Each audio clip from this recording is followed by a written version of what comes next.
un film di Visconti. Anche quando è discusso, costituisce sempre un avvenimento culturale di rilievo. L'ultimo, La caduta degli dei, ha riscosso e continua a riscuotere vasti consensi di pubblico e di critica, sia in Italia che all'estero, in particolare in America proprio in questi giorni. Luchino Visconti è qui con noi stasera, appunto per discutere della sua ultima opera. Tra i nostri ospiti abbiamo anche il giornalista e scrittore Giorgio Bocca, autore tra l'altro di Una storia d'Italia nella guerra fascista, uscito recentemente. Proprio il suo ultimo libro ci offre lo spunto per fare la prima domanda del nostro dibattito. Lei ritiene, Bocca, che sarebbe stato possibile ambientare il film di Visconti in Italia anziché in Germania, prendendo a protagonista una famiglia italiana anziché una tedesca? Io sono dell'opinione che a livello tragico del film di Visconti non era possibile, perché non c'è nessuna famiglia italiana che potesse giocare un ruolo di quel tipo. Comunque io penso che una domanda di questo genere risponderebbe molto meglio di me Visconti, che le famiglie italiane le conosce molto bene, tanto è vero che io all'uscita del cinema a Milano, dove si era visto il suo film, ho sentito suo fratello, per esempio, che diceva: quello che batteva 3 volte la mano sul tavolo era o nostro nonno o nostro zio. Può darsi, può darsi. Io sono d'accordo con quello che dice Bocca, infatti non credo che una famiglia italiana possa rappresentare come la famiglia di mia invenzione. Naturalmente, intendiamoci, non è una famiglia esistita veramente quella del film, è una famiglia inventata, reinventata evidentemente su dei modelli esistenti. Dunque non è la famiglia Krupp, non è la famiglia Thyssen, non è un'altra famiglia di grossi industriali dell'acciaio. È evidentemente una famiglia tipo di grossi industriali dell'acciaio che noi sappiamo che nella storia della Germania, non solo della Germania nazista, è stata quasi sempre determinante, perché la fabbricazione dei cannoni, ahimè, nella storia della Germania unita è una storia che comincia molto ma molto prima dell'avvento del nazismo in Germania. Ora, le grandi responsabilità risalgono appunto a queste famiglie dei fabbricatori di cannoni, diciamolo in parole povere. Sì. Diciamo quello che è la verità. I cannoni hanno sempre servito allo Stato tedesco e nel momento della salita al potere del nazionalsocialismo i cannoni hanno servito a Hitler e alle sue ideologie. C'è un'altra considerazione, una domanda alla quale io ho già risposto alle Bahamas al momento della presentazione del film in America, e mi pare un giornalista tedesco mi fece una domanda, mi disse: perché lei ha ambientato questa storia durante il nazismo e non durante il fascismo in Italia? Ho detto: perché secondo me una storia così tragica non poteva essere ambientata che nella Germania nazista, perché il nazismo è stata una terribile tragedia e il fascismo è stato qualche volta anche una commedia. Sentiamo il pubblico, che credo che debba rivolgere. Sì, mi interessa molto tutto quello che può essermi chiesto dal pubblico. Corazziari, sono un assistente dell'Università di Roma. Lei diceva che un dramma come quello descritto nel suo film non può essere ambientato altro se non nella Germania nazista, proprio per la sua crudezza e per la sua durezza. Però questo aggancio con la Germania nazista molto si perde, perché se da un punto di vista drammatico l'effetto è ottenuto in questa lotta per il potere, in questo interesse dello Stato verso questa famiglia di produttori di acciaio e inversamente, d'altro lato si perde tutto quel contesto economico e sociale che rappresentava la Germania dell'epoca. A me è capitato di sentire nel cinema, mentre vedevo la pellicola, persone che si domandassero: ma perché non la nazionalizzano questa fabbrica? Ed era una domanda evidentemente assurda nell'epoca in cui si svolge il film.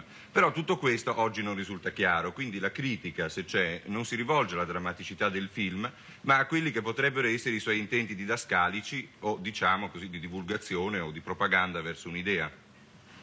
Sì, ammetto che è molto probabile che la critica sia giusta, sia assolutamente pertinente, ma in un'opera cinematografica bisogna un pochino scegliere quello che vuoi dire e quello che non vuoi dire. Ora, siccome è un'opera cinematografica, è limitata nel tempo e nella durata e nella lunghezza, molte indagini che sarebbero forse interessanti, anzi che sarebbero senz'altro appassionanti, bisogna rinunciare a farle, bisogna cercare di raccontare qualche cosa seguendo una certa linea e un certo progetto iniziale.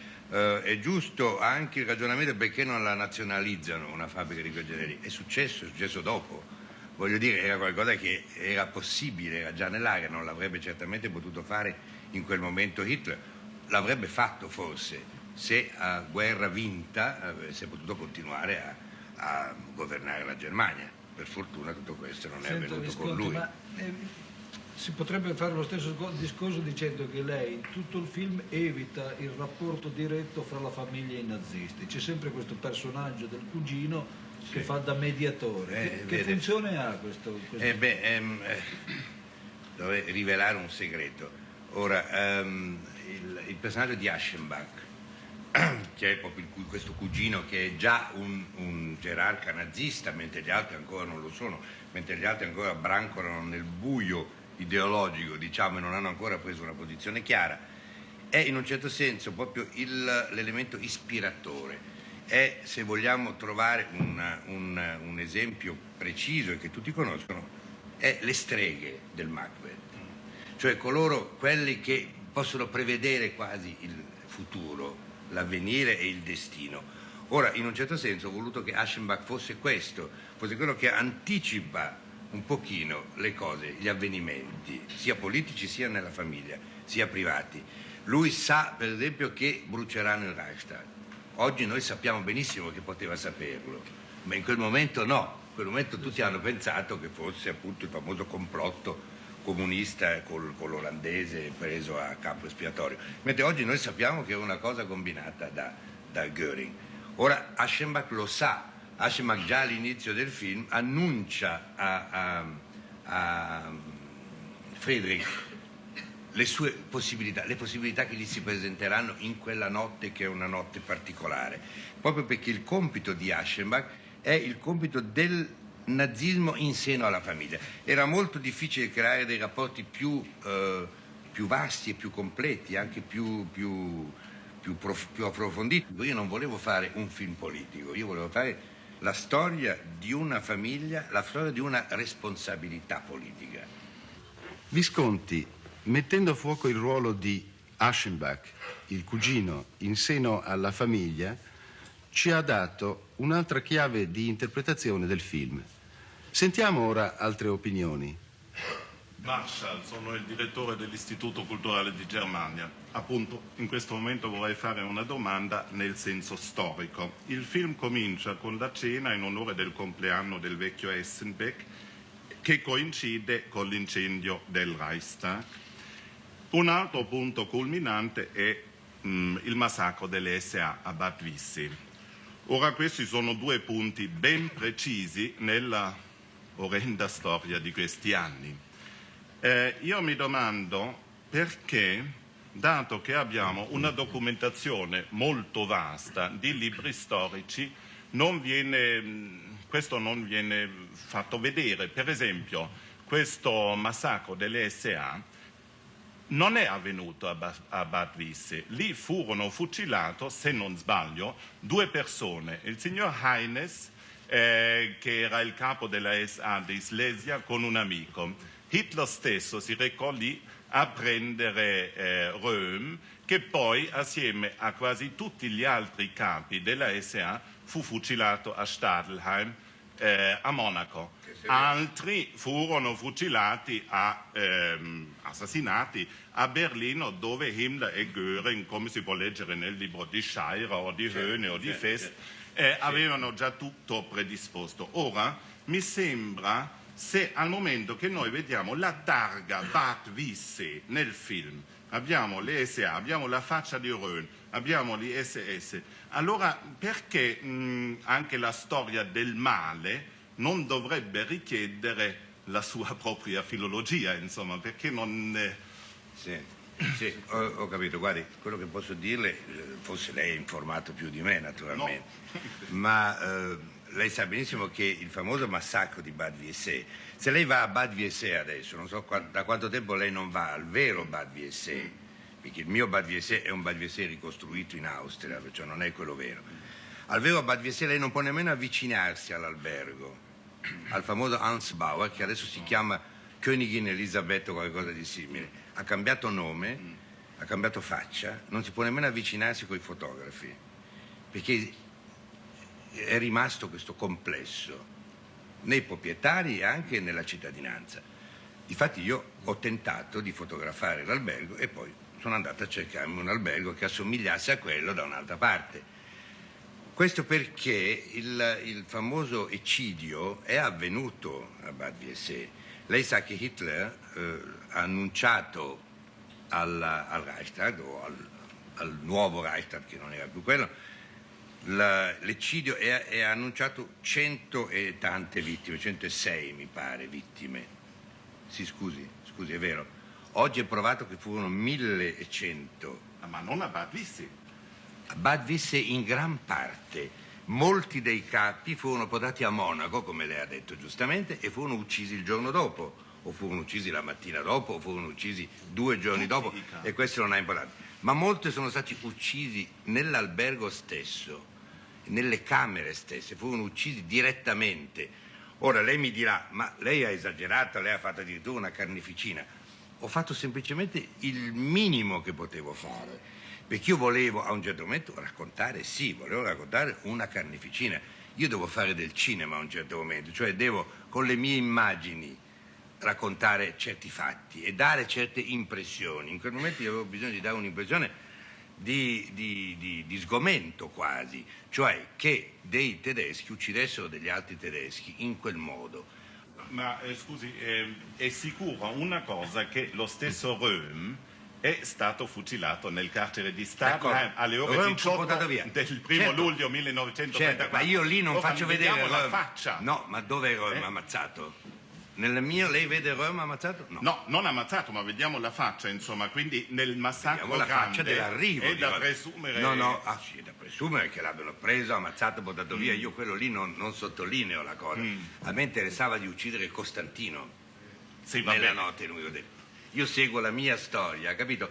La notte dei lunghi coltelli è un pretesto per inserire la mia vicenda nella vicenda storica della Germania di quel momento. Capisci cosa voglio dire? Se io avessi continuato il film, a un certo momento avrei fatto finire Martin in guerra, le posso dire. Cioè avrei preso la guerra e ci avrei inserito uno dei miei personaggi, se questo mi fosse servito. Ho capito cosa voglio dire? Sì, ecco. certamente. Marotti, docente di storia del teatro all'Università di Roma. Senta, un critico televisivo, mi sembra, o cinematografico, non molto intelligente ma molto alla page, ha detto che questo suo film lo avrebbe potuto fare un regista di romanzi sceneggiati televisivi. Ora, dietro questa boutade di non grande valore, mi sembra che si possa cogliere qualche cosa di vero, cioè il suo film assume la struttura dei grandi romanzi dell'Ottocento, assume una struttura, mi sembra, così, diciamo, popolare. Si cita il romanzo sceneggiato televisivo, si potrebbe citare molto meglio per il mio i grandi romanzi dell'Ottocento o anche il grande teatro popolare, Shakespeare, appunto. Lei ha il teatro elisabettiano, ha i demoni di Dostoevsky, sì, o Balzac, perché no? Balzac. Io sono contento, ditemelo pure. Non mi offendo mica. No, appunto, secondo me questo è quella era Balzac e boutade Borghi, io scelgo Balzac.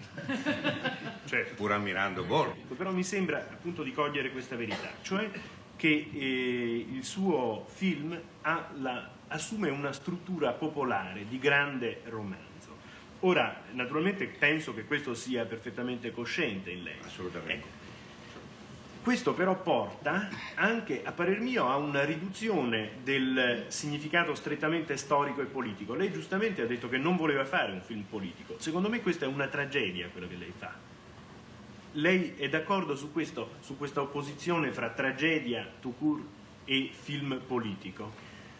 Si potrebbe dire tragedia politica e siamo d'accordo tutti e due. No, io mi riferisco a tragedia nel senso popolare. Le tragedie di Shakespeare sono delle tragedie politiche. Sì, voglio però dire... per noi non hanno più il senso di tragedie politiche, ma di tragedie, no? Sì, sì, ma non vedo bene la differenza che lei vuol fare, ecco, questo non afferro bene la differenza tra tragedia o tragedia politica. Cioè, Non vedo bene. tutto sommato, se noi cambiassimo le svastiche con qualche altro simbolo, mutassimo qualche elemento esterno, la tragedia rimarrebbe immutata. Abbiamo lì la Germania, potremmo avere la Scozia di Macbeth, potremmo avere, non lo so, la Roma antica di un certo periodo storico. Cioè mi sembra che il riferimento a quel momento storico sia più estrinseco che intrinseco al fatto drammatico. Questo può darsi, questo può essere. E volevo chiederle se questo era cosciente in lei. No, non è cosciente perché me ne accorgo adesso che lei me lo sta dicendo. Non era cosciente. Sentiamo qualche altro intervento del pubblico o anche dei redattori di Cinema 70 che sono qui in studio. A me sembra che l'aver insistito troppo su certi aspetti, su certi legami tra nazismo e perversioni sessuali, tra nazismo come avvento fatalistico inevitabile e avendo perduto di vista in essi i rapporti tra il nazismo e il retroterra sociale ed economico, abbia portato a questa visione della realtà tedesca di allora che potrebbe essere in qualche misura fuorviante, cioè non mette abbastanza a fuoco i rapporti e le connivenze che c'erano tra il nazismo e il grande capitale. Cioè Krupp non era una vittima di Adolf Hitler, era un complice. Certamente. Anzi, era un mandante. Sì, come? No, ma mi pare che anche nel film questo risulti, perché anche se ci sono queste lotte interne nella famiglia per la conquista del potere, però c'è ormai una completa dedizione alle ideologie naziste attraverso sempre questo famoso cugino che è quello che conduce un pochino tutto quanto. E il significato del film è che a un certo momento questa famiglia che si dà totalmente al nazismo, che diventa assolutamente associata, diciamo quasi, è fagocitata dal nazismo completamente, non esiste più come potere personale, come poteva essere prima dell'avvento di Hitler. Prima dell'avvento di Hitler le grandi famiglie di industriali di Essen o dei dintorni di Essen erano una potenza veramente a parte, che poteva anche arrivare a dei compromessi con lo Stato, ma che dopo il nazismo non è arrivato più a nessun compromesso, sono stati completamente fagocitati dal nazismo. Questo lo sappiamo perché basta leggere poi il libro di Manchester, che io ho letto dopo il film. Senta un po' Visconti, ma per Esempio, esempio, la storia di Alfred è chiara. è casuale oppure no che non compaia mai un operaio durante tutto il film? Ci sono un momento solo, il momento del brindisi davanti alla nuova mitragliatrice. No, ma questo fatto che si vedono Yesu, sempre le colate molto poco. d'acciaio. E le colate d'acciaio con qualche Sì, vabbè, ma dico personaggio, la proprio delle ombre, solo delle ombre, sì, è volutamente così. Sì. In che significato? Significa che a un certo momento io volevo prendere solo quel settore lì, toccare solo quello, come se tu vuoi curare una malattia e curi quella parte del corpo, il resto in quel momento non conta. Io volevo curare, guardare a fondo a quel cancro.